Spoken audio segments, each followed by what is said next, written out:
Hello' বন্ধুসকল, মোৰ পুনৰ এটা ভিডিঅ'লৈ আপোনালোকক স্বাগতম জনাইছোঁ। আৰু আজি মই আছোঁ চিমেণ্ট চাপৰি চেৰেং পথাৰত শংকৰ সংঘৰ অধিৱেশনত মই আছোঁ। আৰু ইয়াত কিদৰে কেনেধৰণে যা যোগাৰ কৰি থকা হৈছে ইয়াত দেখাবলৈ মই আপোনালোকক চেষ্টা কৰিম। আৰু বন্ধুসকল, যোৱাবাৰ অধিৱেশন পতা হৈছিল ডিব্ৰুগড় নাহৰকটীয়া, আৰু এইবাৰ আমাৰ ধেমাজি জোনাই চিমেণ্ট চাপৰি চেৰেং পথাৰত পতা হৈছে। আৰু অহাবাৰকৈ শুনিছোঁ আপোনাৰ ৰঙিয়াত পাতিব বুলি কোৱা শুনিছোঁ। আজি বনাইছোঁ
ভোজনালয়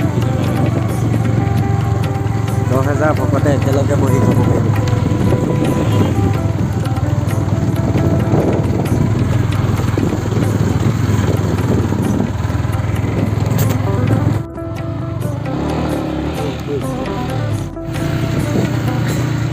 এইটো হৈছে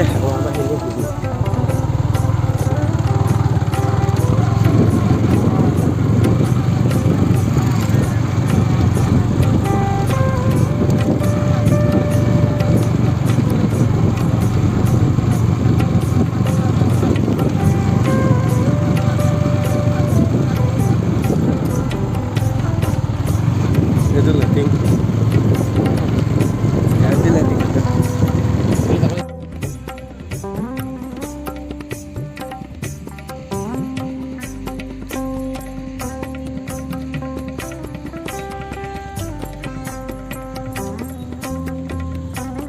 ইয়াত আপোনালোকৰ ভাত বনোৱা হ'ব। আপোনাৰ দেখিব পাইছে কিমান ডাঙৰ ভাত বনোৱা ঘৰ বনোৱা আছে। এতিয়া গোটেই অল অসমৰ কাৰণে অল অসমৰ পৰা মানুহ আহিব, সেইবোৰ কাৰণে ভাত চাত বনাবৰ কাৰণে এইবোৰ বনোৱা আছে।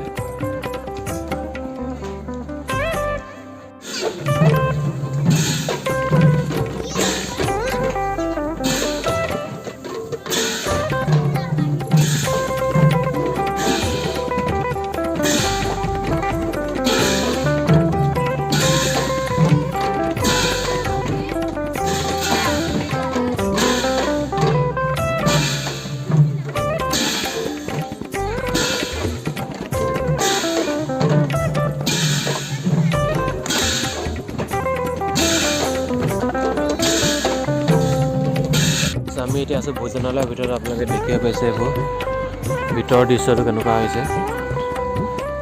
ইয়াত আপোনাৰ 10-15,000 মানুহে একেলগে বহি ভাত খাব পাৰিব, দেখিব পাইছে। আৰু অধিৱেশনটো আৰম্ভ হ'ব 10, 11, 12 ফেব্ৰুৱাৰী। আৰু কোনে কোনে আহিব কমেণ্টত জনাব। আৰু ইয়াত অধিৱেশনলৈ অহা কাম কৰা মানুহবোৰৰ কাৰণে ভাতৰ যোগাৰ কৰা হৈছে। আপোনালোকে দেখিব পাইছে ইয়াত ভাত দিয়া আছে। কাম কৰিব অহা মানুহবোৰৰ কাৰণে মানুহ দেখিব পাইছে কিমান হৈছে। আৰু লগতে আমিও বহি দিছোঁ আৰু অকণমান।